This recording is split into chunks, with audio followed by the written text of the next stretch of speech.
कहानी विद जगत किशोर बड़थवाल में आप सभी का स्वागत है।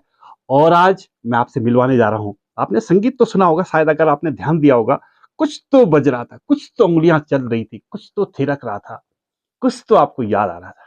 बिल्कुल, मैं हूं पौड़ी में, और पौड़ी में हम आज मिलने वाले हैं अनिल बिष्ट जी से। अनिल बिष्ट जी पर्याय हैं मेहनत के, पर्याय हैं उस चीज के कि अगर ठान लिया तो करना है। मेहनत और लक्ष्य जो साधते हैं ना एक साथ, उनको सफलता जरूर मिलती है। बचपन से लेकर ऐसे ऐसे दौर देखे हैं जिनकी हम कल्पना भी नहीं कर सकते। भूखे पेट संगीत की साधना कैसे होती है, वो अनिल बिष्ट जी से सीखिए। गीतों में सफलता और असफलता का दौर जिसने एक बार नहीं कई बार देखा हो, जिसने कैसेट बेचकर अपना पेट पाला हो, अपने परिवार को पाला हो, उस दौर से निकलकर जो आज उत्तराखंड के, बल्कि पूरे भारत के और अपनी गढ़वाली संस्कृति को जिसने इतनी ऊंचाइयां दे दी हो, एक सामान्य के लिए वहां तक पहुंचना असंभव है। लुढ़कते ढुढ़कते जिसने आज आसमान के सितारों तक, अपनी बुलंदियों तक अपने आप को पहुंचा लिया हो, उसका नाम है अनिल बिष्ट। बेडो पाको बारामासा, ऐजहे भनुमति पावा बजारा, ये वो गीत थे जो भले ही लोकगीत थे, लेकिन जब वो लोग के सामने आए और इस आवाज में आए, तो गढ़वाली संस्कृति जिसको हम रुआ से अंदाज में सुना करते थे, उसने लोगों को थिरकने का मौका दे दिया। आज हम मिलने वाले हैं पौड़ी में। मैं बार बार कह रहा हूं पौड़ी में। इस पौड़ी ने जिसको भी संवारा, उसने इस पौड़ी से दूरी बनाई। जो भी संगीत की दुनिया हो चाहे किसी भी दुनिया में, जिसने सितारे छुए, उसने पौड़ी को छोड़ दिया। लेकिन यह ऐसा व्यक्तित्व है जिसने ऊंचाइयों पर पहुंचने के बाद भी अपनी कर्मस्थली, अपनी इस जन्मस्थली को ही बना के रखा है। मैं आपको मिलवाता हूं अनिल बिष्ट जी से। ठंड मठू चौमास डांडियों मा सौरिगे, कन प्यारू चौमास डांडियों मा सौरिगे। ठंड मठू चौमास डांडियों मा सौरिगे, कन प्यारू चौमास डांडियों मा सौरिगे। तीसरी धरती की, तीसरी धरती की तीस बुझेगे, तीसरी धरती की तीस बुझेगे। ठंड मठू चौमास डांडियों मसौरिगे, कन प्यारू चौमास डांडियों मसौरिगे। ठंड मठू चौमास डांडियों मसौरिगे, कन प्यारू चौमास डांडियों मसौरिगे। अनिल भाई, आपका बहुत बहुत स्वागत है कहानी विद जगत किशोर बड़थवाल में। आज आप हैं, और मैं और मेरे दर्शक बहुत दिनों से प्लान कर रहे थे कि हम अनिल बिष्ट जी से मिलेंगे। आज हम आप तक पहुंच ही गए हैं। धन्यवाद जगत किशोर बड़थवाल जी, मैं लगातार आपका चैनल वॉच कर रहा हूँ। बहुत ही अच्छा। पहले तो आपको मैं बधाई दूं कि आप इतना सुंदर कार्य कर रहे हैं, जो पहले आपको बहुत पहले कर देना चाहिए था। देर आए दुरुस्त आए, कोई बात नहीं। स्वागत है आपका। अनिल भाई, जी। बहुत बढ़िया लगता है जब हम सुनते हैं कि आप जैसा कलाकार इसी पौड़ी में है, और यहीं आपने आज आपका स्टूडियो भी देखकर बहुत मन खुश हुआ। थोड़ा हम रुआ से हो रहे हैं कुछ समय से कि जब पौड़ी सांस्कृतिक नगरी होने के बावजूद जिन संस्कृति कर्मियों से पौड़ी की पहचान होती होती है या हुआ करती है, वो जब एक एक करके पौड़ी को छोड़ते हैं ना, तो मन बड़ा दुखी होता है। लेकिन आपने इसी पौड़ी में अपने पांव जमाए हैं और यहीं पर आप रह रहे हैं। देखिए, मेरा तो शुरू से रहा है, क्योंकि मैं हूं लोक गायक। जब मैं लोक के बीच में रहूंगा तभी मैं लोक गायक कहा जाऊंगा। कभी तभी लोग मुझे एक्सेप्ट करेंगे, समझेंगे। यदि मैं यहाँ से पलायन करना शुरू कर दूंगा तो मेरा लोक तत्व तो आधा वहीं पे खत्म हो गया, पहली बात। दूसरा, कई लोग जा रहे हैं, हो सकता है उनकी कई कुछ परेशानियां हो, कोई स्वास्थ्य लाभ के चक्कर में हो, कोई अपने बच्चों को पढ़ाने के उसमें जद्दोजहद में पौड़ी छोड़ रहा हो। लेकिन मेरा उनसे एक निवेदन है कि आप ठीक है, जाइए, आना जाना तो सृष्टि का नियम है। सब पहले हमसे पहले जो लोग आए थे वो गांव से शहर पौड़ी आए, पौड़ी वाले देहरादून, देहरादून वाले दिल्ली, दिल्ली वाले बम्बई। ये तो निरंतर चलता रहेगा। लेकिन मेरा उनका मानना यह है कि आप नई जड़ ना भूलें, प्लीज, आपसे रिक्वेस्ट है। क्योंकि मैं कई बार आपने आपके चैनल से मैंने कई बार देखा, कई गांव बंजर हो गए हैं, भूतियाना जैसे हो गए हैं। गांव में जाने में जो एक टाइम पे चहल पहल हुआ करती थी, आज गांव में जाने में डर लगता है। तो मेरे उनसे रिक्वेस्ट है कि आप रहें, आप जहां मर्जी आप अपना आशियाना बनाएं, लेकिन जो मूड जो मतलब बोल रहे हमारे जरूर से वे जरूर नहीं भूलें आप, प्लीज। आपसे रिक्वेस्ट थी इले मेरा भी कोशिश जमी भगवान का आशीर्वाद से, पितृदेवताओं का आशीर्वाद से मेरी पितृकुड़ी अभी आबाद करी छे। मैं 15 दिन पौड़ी रहा हूँ, 15 दिन ग्राम गहड़ पट्टी पैडल से मेरे गाँव छे। ओ जनो आप कभी भी, आप लोग कभी आन हो, जन जगत किशोर भाई आगे नहीं, कई लोग छनजों से मेरे हाथ जोड़े को चाहेंगे, आप आइए, स्वागत है आपको मेरे घर पर, आप जरूर आओ। बिल्कुल, आपने बहुत बढ़िया बात कही कि अपना मूड ना भूलें, अपनी जड़ों से बंधे रहें, क्योंकि यही जड़ हैं जो हमको दाना पानी देती हैं, हमको खाद देती हैं। अगर हमने जड़ी भूल गए तो स्वाभाविक तौर पर आने वाली जो पीढ़ी है वो उन जड़ों तक कभी पहुंच ही नहीं पाएगी। अनिल भाई साहब, अपनी धुन में जिसके लिए आप जाने जाते हैं और जब आप गाते हैं तो पांव अपने आप थिरक पड़ते हैं, कुछ सुना दीजिए प्लीज हमारे दर्शकों को। उसी को आप लोगों को सुनाता हूँ मैं।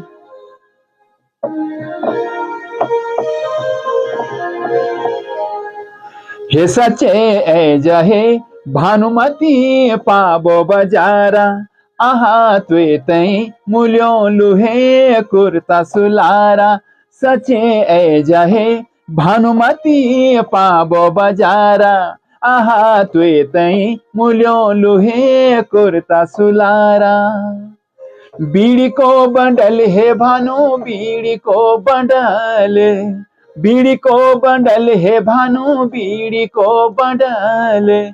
पौड़ी बटी छुटी गया गढ़वाल मंडल, पौड़ी बटी छुटी गया गढ़वाल मंडल।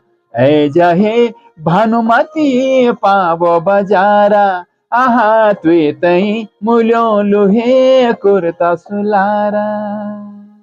बहुत ही बेहतरीन। आपका ये गीत तो बड़ा चर्चित हुआ है, आपने ही इस लोक गीत को जो है घर घर तक पहुंचाया है। अनिल भाई, एक सवाल था आपसे जी। आपने जीवन का जो शुरुआती दौर है उसमें बड़ा संघर्ष किया है, और बहुत सभी, मुझे लगता है सभी लोग जानते हैं। अब आपने नौकरी ज्वाइन कर ली है। वो दौर जब आप नौकरी पे नहीं थे और ये दौर जब आप नौकरी पे हैं, संगीत को किस रूप में देखते हैं? कितना कितना अंतर आया है? हाँ, जब मैं नौकरी में नहीं था उस टाइम पे मैं पूरा समय म्यूजिक को दिया करता था, और नए नए थॉट्स दिमाग में आते थे, नई नई कंपोजिंग जो हम करते थे, नए नए रागों में, नए नए सुरों पे हम लोग जो मैं गाना बनाया करता था, तो वो आता था। अब क्या होता है कि नौकरी के चक्कर में क्या है कि अब नौकरी तो नौकरी है, तो उसमें क्या हमारा जो रियाज, एक तो मेरा रियाज टूट गया है। मैं जो सुबह शाम जो मैं लगातार, उससे पहले मैं 1-1, 2-2 घंटे जो बैठा, समय निकाल के बैठा करता था, वो कंटिन्यूटी मेरी खत्म हो गई है। जिससे क्या है कि कई बार गाने गाते मैं देखता हूँ कि मेरे सुर परफेक्ट नहीं लग रहे हैं, क्योंकि वो रियाज के कारण है। तो एक सबसे बड़ा नुकसान तो मेरा ये हुआ है, लेकिन फिर भी कोशिश करता हूँ समय निकालने का। अनिल भाई, मैंने सवाल कुछ और पूछा था। मैं एक शब्द कह रहा था कि जी। भूखे पेट भजन नहीं होए। जी। मैं मानता हूँ कि उत्तराखंड की जो सांस्कृतिक छटा है या संस्कृति है, उसमें धन का बड़ा अभाव है। जी। जी। जब आप नौकरी पे नहीं होते हैं तो स्वाभाविक तौर पर आपका जो गीत संगीत होता है वो पैसे की बड़ी मार झेलता है। जी। जब आप नौकरी पर होते हैं तो आपका पूर्ण धन धान्य होता है। स्वाभाविक तौर पर जो पुराने कलाकार थे वो हर महीने उन्हें कैसेट निकालना पड़ता था ताकि उनका कुछ खर्चा चले, और जिनके पास जॉब होता है वो साल भर में 1 या 2 निकालते हैं। किस रूप में देखते हैं आज और तब? देखिए, उस टाइम पे एक तो लोगों को क्रेज़ बहुत था। लोग उस टाइम पे, मेरा कहना ये है, लोग उस टाइम पे पैसे खरीद के गाना सुना करते थे, और अब लोग अपना कंटेंट बेचने की होड़ में अपने गाना सुना रहे हैं। पहले लोग मार्केट में जाके 25 रुपए 30 रुपए की कैसेट देके गाना सुना करते थे। अब आपका ठीक है, आपका फ़ोन है, आपको, आपने सुना तो सुना, नहीं सुना तो नहीं सुना। तो मैं ये समझता हूँ कि उस टाइम के जो दर्शक थे, वो प्योरली दर्शक थे। आप आज तो ये एक ट्रेंड बन गया, फैशन बन गया है कि चलो सुन लिया तो ठीक है, नहीं सुना तो नहीं सुना, ये वाली बात है। दूसरा, आपने पूछा कि जब भूखे पेट भजन नहीं गोपाल वाली बात थी, अब नौकरी हो गई है। देखो, मैं सभी कलाकारों से बोलता हूँ कि आप इसको सेकंड पॉइंट में लीजिए। पहला रोजगार होना बहुत जरूरी है, क्योंकि उसकी मार मैं झेल चुका हूँ, आपको बहुत अच्छी तरह मालूम है। मेरी दुकान भी थी, मैं खुद कैसेट बेचा करता था, खुद डबिंग और रिकॉर्डिंग का काम किया करता था। जिस टाइम पे अलग अलग कैसेट होंगे, एक कैसेट में गाना डब किया करता था, तो वो मेरा रोजगार था। इसलिए मुझे थोड़ा कलाकार से कलाकारी के लिए मुझे वहां से बूस्ट अप कई बार खर्चा होगा। उस टाइम पे पैसे था नहीं, हम लोग स्वयं ही अपना हारमोनियम कंधे में उठा के खुद ही गांव गांव या शहर शहर घूमना पड़ता था। आज तो ये स्थिति हो गई है कि अच्छा पैसा भी हो गया है, और अच्छा प्लेटफॉर्म भी आप आदमी को मिल रहा है। तो ये फर्क पहले तब में अब में तो ये है। अनिल भाई, आप बहुत अच्छी जागर गाते हैं, एक जागर सुना दीजिए प्लीज।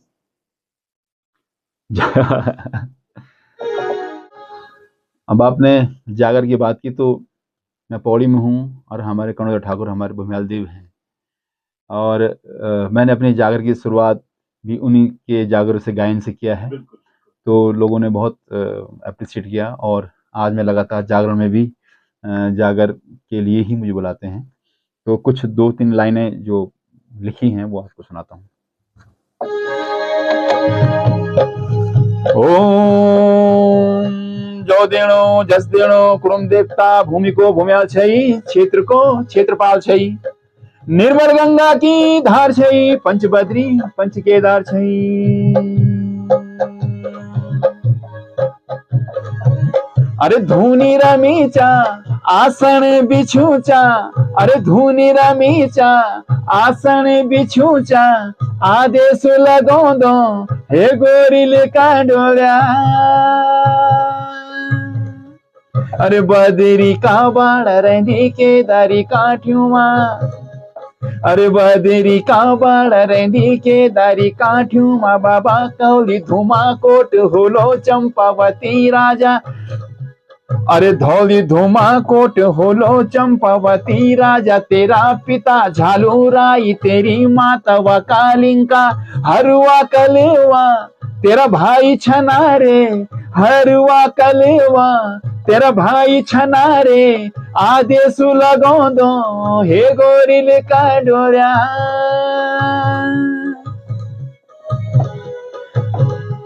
अरे संग माहेरा दी तेरी पीठी की ले बेना, तेरी पीठी की बेन राजा गोरिया, और संग मारे रेंदी तेरी पीठी की रे बेन, होली बेन गड़ी देवी, अरे संग महोला हरुआ कलेवा, तेरा न्यायी दीवान हे गोरिल का डोरा। एक बार फिर बहुत लंबू जाकर से।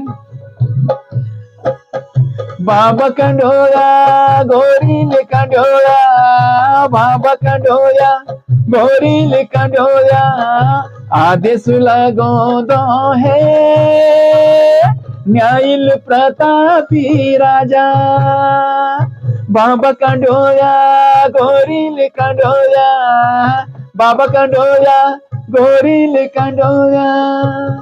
बहुत लंबा है। बहुत ही बेहतरीन। अनिल भाई जी, संगीत की शुरुआत कहाँ से हुई थी? वो दौर जब बहुत कुछ नहीं था हम सब लोगों के पास, उस दौर से किस तरह से निकले? बरसवाल जी, मूलतः जो मेरी कलाकारी की शुरुआत हुई है वो नृत्य से हुई है। क्योंकि जब मैं 6वीं 7वीं में पढ़ता था राजकीय इंटर कॉलेज खंडारा में, उस टाइम पे लड़कियां डांस के लिए नहीं हुआ करती थी। लोग बुरा मानते थे मंचों में अपने लड़की को भेजना। तो अक्सर मैं लड़की बना करता था। तो कई बार मैंने ऐसा अभिनय अभिनय भी किया, रामलीला में भी किया। कई बार उसमें कॉमिक का बड़ा जमाना होता था, कॉमिक हुआ करते थे, तो उसमें लेडीज पात्र ज़्यादातर मैं ही उसका किरदार निभाता था। उसके बाद धीरे धीरे बाल सभाएं का दौर आया। तो मैं 7वीं में पढ़ता था, तो बाल सभा में मैंने एक गाना गाया स्वर्गीय गोपाल बाबू गोस्वामी जी का। वो मैंने जब गाया तो लोगों ने बोला यार तो अच्छा गा रहा है, तो गाना भी गा सकता है। तब मुझे थोड़ा गाने की तरफ रुझान आया, फिर मैं गाने की तरफ बढ़ना शुरू हुआ धीरे धीरे करके। फिर संगीत मैंने विधिवत फिर संगीत की शिक्षा भी ली मेरठ से। उसके बाद एक कैसेट निकाली मैंने 87 में, 1987 में सोनोटोन कंपनी से कक छजानी बांधा। तब मैं मेरठ में अपनी संगीत शिक्षा दीक्षा कर रहा था। लेकिन उस टाइम पे यही हुआ कि अधूरा ज्ञान समझूंगा मैं क्या है, लेकिन वो कैसेट चली नहीं। फिर मैंने कहा यार कुछ इसमें कुछ गड़बड़ी है। उसके बाद फिर मैं वापस पौड़ी आया, तो फिर मैं धीरे धीरे फोक की तरफ जान। कई लोगों ने बोला कि तेरे जो टोन है वो पहाड़ी टोन नहीं है वॉइस में। मैं फिर फोक की तरफ रुझान लेना शुरू किया। और मुझे फिर 90 के दशक में आकाशवाणी से भी मैंने अपना ग्रुप अनिल बिष्ट व साथी के नाम से मेरा रजिस्टर था, बी हाई ग्रेड था। और बड़ी बात यह है कि उसके एक सदस्य आप भी थे। क्योंकि ये बात याद है, और वो भी मुझे प्रसंग याद है कि जिस प्रसंग से आकाशवाणी नजियाबाद वाले हमें हर कंसर्ट में बुलाया करते थे, द्रौपदी स्वयंवर है नहीं, अर्जुन की भूमिका आप निभाते थे। तो मुझे अभी तक वो याद है। मुझे अभी दूरदर्शन में भी मैंने उसको बोला कि मैंने उसे, तो वहां से जब बुझाया तो वो प्रसंग फिर मुझे याद आया। तो धीरे धीरे जब मैंने पब्लिक का टेस्ट जाना शुरू किया, तो वो मैं समझूंगा मेरा टर्निंग पॉइंट था। मैंने कहा यार वास्तव में हम जो गा रहे हैं पब्लिक को ये नहीं कुछ चाहिए भाई, उसने हॉलीवुड बॉलीवुड सुनना है तो हमसे बड़े सिंगर तो वहां पड़े हैं ना हॉलीवुड बॉलीवुड में। हम तो अपना फोक सुनाएंगे जो हमें जो हमारे मुंह से अच्छा लगे, जिसको हमने रात दिन देखा है, जो हमने अपने घर गांव में अपने चाची बड़ी दादी दादी दादाजी से माँ से अपनी बुआ से सुने हैं। ये लोकगीत हैं, अब थड़िया चौफला झुमेलो चांचरी बाजूबंद। तो हम उस पर ज़्यादा अच्छा बेहतर गा सकते हैं क्योंकि वो हमारे टंग में है, हमारी जुबान पे है। तो फिर मैंने फोक की तरफ रुझान शुरू किया। उसके बाद फिर क्या हुआ कि मुझे लगा कि कहीं ना कहीं गलती है। फिर मैंने एक ऑर्केस्ट्रा भी खोली साहब, सिग्मा जेट के नाम से। तो वो मैंने इसलिए खोली थी कि उस टाइम मंच बहुत कम मिला करते थे। तो हमने क्या किया कि मंच कैसे मिले हमें। तो किसी ने मुझे बताया, सुभाष पांडे मेरे साथ उस टाइम रिदम पे हुआ करते हैं, उन्होंने बोले कि ऐसे करते हैं भाई मंच तभी मिलेगा। अब देखो शादी विवाह में प्रोग्राम तो करते हैं, उस टाइम ऑर्केस्ट्रा का टाइम भी था, बाहर से कोई इतना महंगी बुला नहीं पाता था। पौड़ी में पहली सिग्मा जेड के नाम से एक ऑर्केस्ट्रा खोली हमने। उसके बाद फिर गांव गांव में शादियों में भी प्रोग्राम किया था। दो बात थी, एक तो रोजी रोटी का सवाल भी था रोजी रोटी का सवाल भी था। तो घर से भी कई लोगों ने, अब उस टाइम पे घर वालों ने बोला यार तुम ये क्या, तुम शादी विवाह में नाच रहे हो यार, क्या ये तुमने धंधा बना दिया है नाचने गाने का। तो फिर उनको समझाया, माँ जी पिताजी लोगों को भी समझाया कि हाँ भाई ऐसा नहीं है, हमारे उद्देश्य ये है कि हम अपना कल्चर प्रेजेंट करना चाह रहे हैं, कैसे हम इसको भी हम ट्रेन में ला सकें। तो धीरे धीरे वहाँ मुझे क्या वो चला महसूस हुआ, जो पब्लिक की फरमाइश मुझे आनी शुरू हुई। जो फरमाइश करते थे खाली फोक की फरमाइश ज़्यादा कर किया करते थे। तो मैंने कहा यार अभी ऐसा है कि हम तो देखो जी लेखनी हमारी इतनी सशक्त नहीं थी। तो मैंने कहा हम फोक पे ही काम करते हैं। फिर मैंने मन बना लिया कि फोक पे ही काम होगा जी अब। अनिल भाई साहब, आपने फोक पे काम किया, आपने ऑर्केस्ट्रा पे काम किया, आपने मुझे लगता है शायद संगीत के हर क्षेत्र में आपने अपने को आजमाया। नरेंद्र सिंह नेगी जी से मिलना कैसे हुआ, जो गणरत्न है उनसे मिलना कैसे हुआ? हाँ, वो एक बार नेगी जी का एक कार्यक्रम था हरिद्वार प्रेमनगर आश्रम में। प्रेमनगर आश्रम में उस टाइम पे नेगी जी स्वयं ही बाजा प्ले किया करते थे। उनको चाहते थे कि मैं फ्री होके गाऊं, तो कोई मेरे साथ कोई बाजा प्ले करे तो मैं फ्री होके गा सकता हूँ। तो ऐसे एक मुलाकात तो अब पौड़ी के हैं, वो हम हमेशा हमारे गुरु हैं, तो हम उनके पास जाते थे, भाई सब कुछ सिखाइए। तो उन्होंने बोला चले जरा बाजा बजा भाई। मैं बाजा बजाया, वो गाने लगे, तो उनके गाने भी बजाने शुरू किए। उनके चलो प्रोग्राम है, तो प्रेमनगर पहले प्रोग्राम हमारा वहीं हुआ प्रेमनगर में। कुछ समय बाद आप नेगी जी के निर्देशक बन गए, ऐसा कैसे? हाँ, वो बहुत लंबी कहानी है इसका तो बड़ा इतिहास है। फिर वो गाने, फिर हमने कई मंचों में, फिर दिल्ली मुंबई कई प्रोग्राम किए जाने लगे। उसके बाद एक दौर ऐसा आया 2000 में, कैसेटों का दौर खत्म हो गया और वीडियो का दौर शुरू हो गया। तो वीडियो का दौर भी मैंने शुरू किया था साहब, नीलम कैसेट से। हाँ, तो जब वो वीडियो चलनी शुरू हुई तो टी सीरीज तक मेरी बात गई कि हाँ भाई कोई है जो वीडियो इस समय बना रहा है। तो वहां से बात आई, तो नेगी जी ने बोला कि हाँ मैं अनिल को जानता हूँ। इसमें उन्होंने बोला कि भाई हमारे पौड़ी से है और मेरे साथ कई प्रोग्राम कर चुका है। तो उन्होंने मुझे चांस दिया और मेरा बहुत बड़ा टर्निंग पॉइंट भी रहा। नेगी जी गानों को फिल्माना कोई मामूली बात नहीं है। उनका एक गाना एक फिल्म के बराबर है। मैं हर बार बोलता हूँ उसको, वो बहुत टफ है, बहुत रीडिंग करनी पड़ती है। लेकिन मैं थैंक्सफुल हूँ कि नेगी जी ने मुझे उसमें फिट पाया। और उनके जितने भी एल्बम उस टाइम पे सीडीज, मैं इसकी यूट्यूब की बात नहीं करूँगा, सीडीज जितनी भी थी, मुझे सौभाग्य मिला उनको फिल्माने का। और एक गाना आपने भी उसमें एक्ट किया, मेला खोलोमा थोड़ा रोला, मेरे काफी गाने हैं, आप शायद हाँ, भूल गए, आपने मुझे मेरे निर्देशित भीमरे की किया दानी है। दानी खेजा। हाँ, हाँ, अब कहीं नहीं, एक नहीं मैं कहीं सुना रहा हूँ, एक एक करके सुना रहा हूँ। अच्छा, बहुत देर हो गई, एक गीत सुना दीजिए जरा चटपटा सा हमारे दर्शकों को। चटपटा जी, जी, जी। अच्छा, हाँ,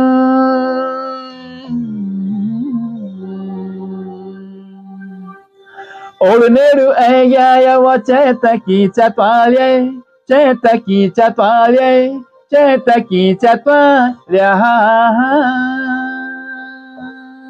अरे ओला सारी डोला सजी फ्योली रोतेली मेरी फ्योली रोतेली मेरी फ्योली रोतेल्या अरे रैनी रात बीत गई रात की चांदी न गए गहनों लगे घाम अरे रैनी रात बीत गई रात की चांदी न गए गहनों लगे घाम अगे बिनसरी की बेला सुतरो पलंग छोड़े पर बाती सूरज अगे यूं चूल्हा यूं आलो बटी के दारी का धाम अरे घम जोड़ाना छोरी तू मुखड़ी ढकेल्या मुखड़ी ढकेल्या चादरी ढकेल्या अरे उड़ने रुए गया वो चेतकी चपाले चेतकी चपाले चेतकी चपाल्या। अनिल भाई साहब जी, आपने उत्तराखंड के जितने भी कलाकार हैं, चाहे वो नरेंद्र सिंह नेगी जी हों, प्रीतम भरतवाण जी हों या कुमाऊनी जो भी गायक हों, पहाड़ी जो भी गायक, सबकी कैसेटों को आपने निर्देशित किया है। मुझे लगता है उत्तराखंड से बाहर भी शायद आपने भोजपुरी में भी काम किया भोजपुरी है। में भी किया है, हिमांचली में, हिमाचली में भी किया है, आपने फिल्मों का भी निर्देशन किया है। हाँ। मेरा एक सवाल है कि इतने करीब कितने कैसेट आपने की हैं और उनमें से सबसे बेहतरीन गीत, ऐसा गीत निबुलन जान चपच भी पड़ गयो, वो कौन सा था? देखिए जी बटवाल जी, वैसे तो सारे ही गाने मेरे लिए बराबर हैं। मतलब मैंने किसी भी गाने को ये नहीं किया कि नहीं ये हल्के में लेना है। मैंने हर एक गाने को, चाहे वो छोटे कलाकार को चाहे बड़े कलाकार का हो, चाहे वो छोटी कंपनी हो चाहे बड़ी कंपनी का हो, क्योंकि कंपनी में कई अलग अलग कंपनियां हैं। मैं 135 एल्बम अभी तक गढ़वाली, कुमाऊनी, भोजपुरी, हिमाचली डायरेक्शन कर चुका हूँ। और एक एल्बम में 8 गाने हैं, तो आप जोड़ लीजिए कि मल्टीप्लाई करके कितने गाने हो गए। हर एक की अलग अलग गाने की अलग थीम होती हैं, अलग थीम होती है। लेकिन कुछ गाने, क्योंकि हम जैसे पहाड़ी लोग हैं, तो हमारे पास मार्मिकता ज़्यादा है, दर्द ज़्यादा होता है। तो कई गाने हैं ऐसे, जैसे खासकर जैसे नेगी जी गाने जो हैं, क्योंकि वो एक थीम बेस्ड गाने होते हैं, और उसके लिए पूरी मैंने जैसे बताया कि पूरी फिल्म जैसा एक पूरा स्क्रिप्ट लिखनी पड़ती है, डिस्कस होता है नेगी जी से कैसे है क्या है। तो उसमें एक गाना मैंने ग्वालदम लोल्टी में एक शूट किया था, नारंगी की दानी हो। तो उसमें संजीता कुकरी थी, एक्टर थी, उन्होंने भी बहुत अच्छे ढंग से इस रोल को निभाया। संजीता कुकरी थी और द्वारिका नौटियाल जी ने बहुत अच्छा किया। तो उस गाने को जब मैं फिल्मा रहा था तो आपको यकीन नहीं होगा, मैं 2 घंटे तक मैं अपने आंसू नहीं रोक पाया। मैं इतना रो गया उसको सेट में। उसे बता रहा था मैं कि संजीता ऐसा कुछ करना है, ऐसा कुछ फील चाहिए। जो लास्ट लाइन है ना कि दिन बौड़ी है भी जाला ज्वनी का खिलौना, तो वो लाइन को फिल्माने में मैं 2 घंटे में रो पड़ा। सब लोग मुझे कह रहे क्या हो गया क्या हो गया। अरे मैंने कहा पता नहीं, मेरे अंदर से ऐसा लग गया जैसे मैं रियल मुझ पे ही ये गाना गुजरा हो। तो वो बहुत ज्यादा, कई बार कुछ गाने ऐसे हैं कि जो मन को झंझोड़ देते हैं। कुछ शब्द याद है आपको उस गाने के? हम्म, हम्म,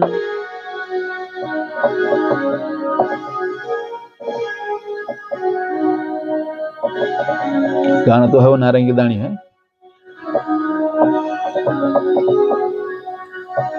नारंगी की दानी हो,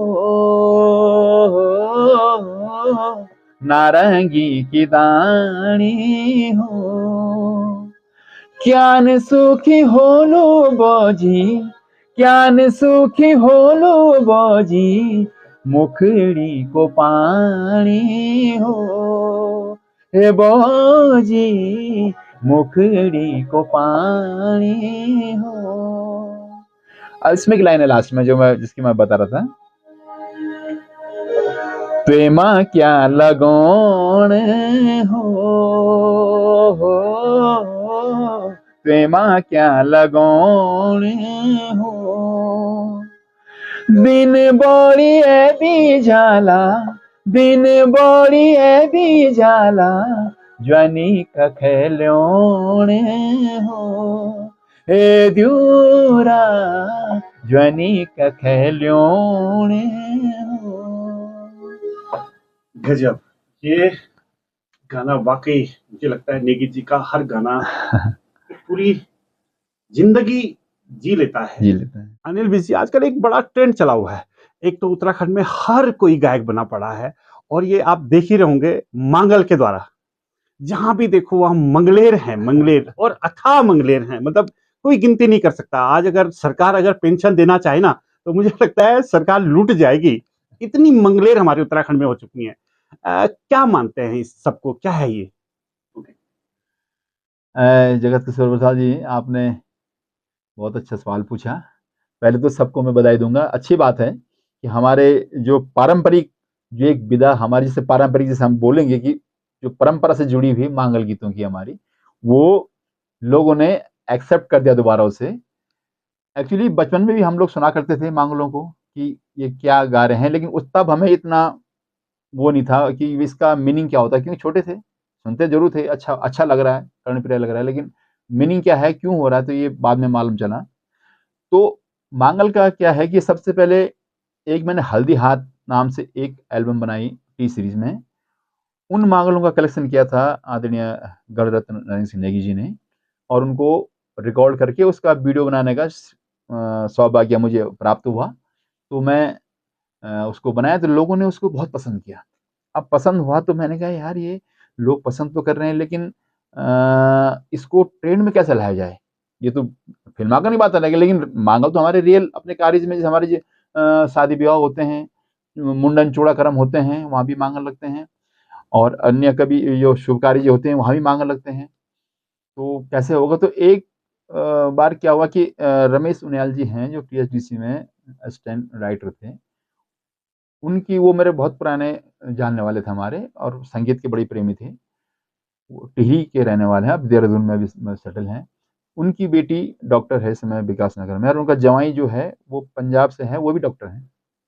तो उन्होंने ऐसे बोले, बिजी मैं चाहता हूँ कि यार कैसे कुछ नया हो, डीजे वाली परंपरा खत्म की जाए, कैसे की जाए।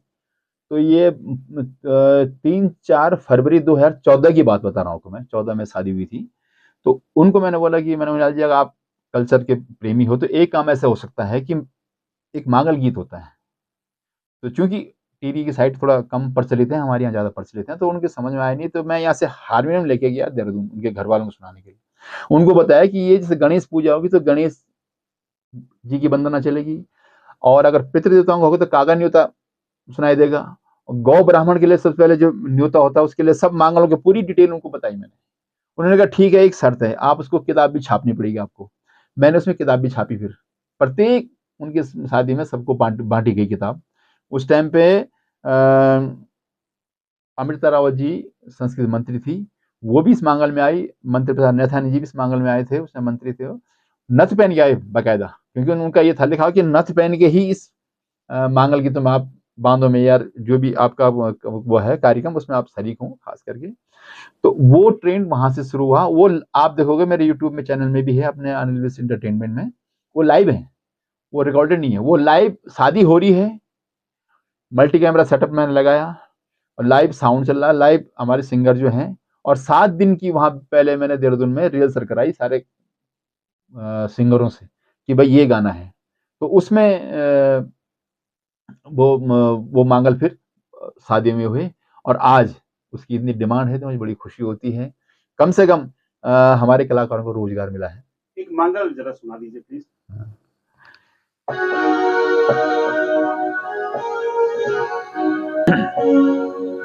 एक फेरो, जब फेरे होते हैं, जब फेरो होना जब बेटा वो एक लाइन चाहते हैं, हेरी फेरी बैया पकड़ ले, हेरी फेरी बैया पकड़ ले, राज दुलारी फेरा फेरी ले, राज दुलारी फेरा फेरी ले, पहलो फेरा फेरे लाडी, कन्या छे कुंवारी,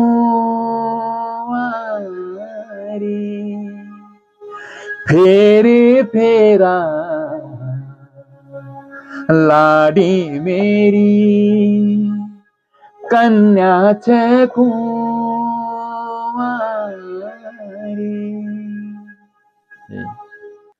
आपका अपना सबसे पसंदीदा गीत जो आप हमारे दर्शकों को सुनाना चाहें। सुना लिए बहुत सारे गाने, एक गीत और, उसके बाद हम आपसे विदा लेंगे जी। अनिल भाई साहब, उससे पहले एक सवाल है जी आपने पौड़ी को ही अपना कार्य क्षेत्र बनाया है और मैं देख रहा हूँ आपने स्टूडियो भी खोला है, जी। ये अपने लिए है या गायकों के लिए है कि आप उत्तराखंड के अपने नए छोटे भाइयों को भी मौका देना चाहते हैं? यहाँ कई जो हमारे बच्चे हैं, मैं आपको, आपने बहुत अच्छे क्वेश्चन पूछे हैं, कई ऐसे बच्चे हैं जिनको मैं यहाँ बुला बुला के उनको गाना गवाता हूँ कि आप गाइए, आपके लिए एक ये वर्कशॉप भी है, आप अपने आप गला सही करिए, म्यूजिक का सिस्टम समझिए। कई लोग, मैंने कई रिकॉर्डिंग यहाँ से कर चुका हूँ, जो आज कई सिंगर जो है यूट्यूब पे भी डाल चुके हैं अपने गाने, और वीडियो का भी सेटअप इसी में मेरा है, वीडियो एडिटिंग भी मैं यहाँ खुद ही करता हूँ। तो ऐसा नहीं है कि मैं ये सिर्फ अपने लिए है, यहाँ जो भी आना चाहे, आपके चैनल से भी मैं ये कहता हूँ, जो भी नया हमारा जो बच्चा है, जो जिसको एक जगह नहीं मिल पा रही है कि मैं कहाँ जाऊँ कहाँ गाऊँ, तो आप उसका स्वागत है, आप आइए, हम उसको स्टूडियो में उसकी रिकॉर्डिंग करेंगे, उसको जो गाना है उस गाने को सही करके उनको मार्केट में पेश करेंगे।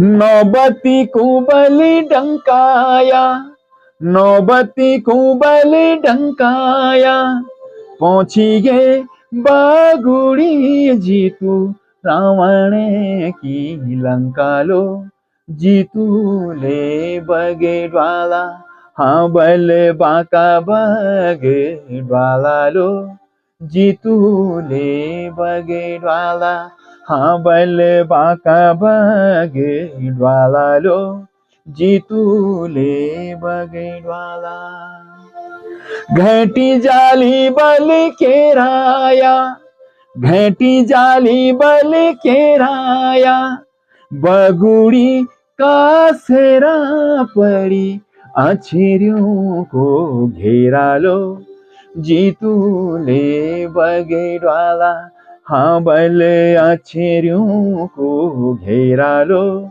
जितुले बगेडवाला दारी जाली बलि धालाया दारी जाली बलि धालाया बावऱ्या नि हुँदु जितु नि आउँदु त्वे कालालो जितुले बगेडवाला हाबल बाका बगेडवालालो जितुले बगेडवाला। हमारे साथ आज पौड़ी के लोक गायक, बल्कि मैं इन्हें पौड़ी का तो मैं इसलिए कह रहा हूँ कि पौड़ी में ही रहकर अपनी गायकी को इतना ऊंचे मकाम पर लेके गए हैं, लेकिन हाँ, हमारे उत्तराखंड के लोक गायक अनिल बिष्ट जी बहुत बेहतरीन रचनाओं के साथ उन्होंने हम सबको संगीत की खूबियां भी बताई और अपने बारे में भी बहुत कुछ हम सबको ज्ञान दिया। नए कलाकारों का उन्होंने अभिनंदन भी किया, स्वागत भी किया कि आइए मेरे पौड़ी में जो स्टूडियो है इस पर अपना गला भी साफ कीजिए, और हो सकता है कि आप इस स्टूडियो से, इस जगह से अनिल बिष्ट जी के सानिध्य में अपना भी कैरियर बना पाएं। तो मेरा भी निमंत्रण है अपने नए कलाकारों से कि अनिल बिष्ट जी का साथ अगर मिल जाए तो मुझे लगता है रास्ता, संगीत का रास्ता आप सबके लिए बहुत आसान हो सकता है। आपको मेरी ये कहानी कैसे लगी, कृपया मेरे इस चैनल को लाइक करते हुए, कमेंट करते और शेयर करते हुए और साथ ही साथ सब्सक्राइब करते हुए जरूर बताइएगा ये कहानी आपको कैसे लगी। मिलते हैं नए एपिसोड के साथ और नई कहानी के साथ। आप सबको बहुत बहुत नमस्कार, प्रणाम।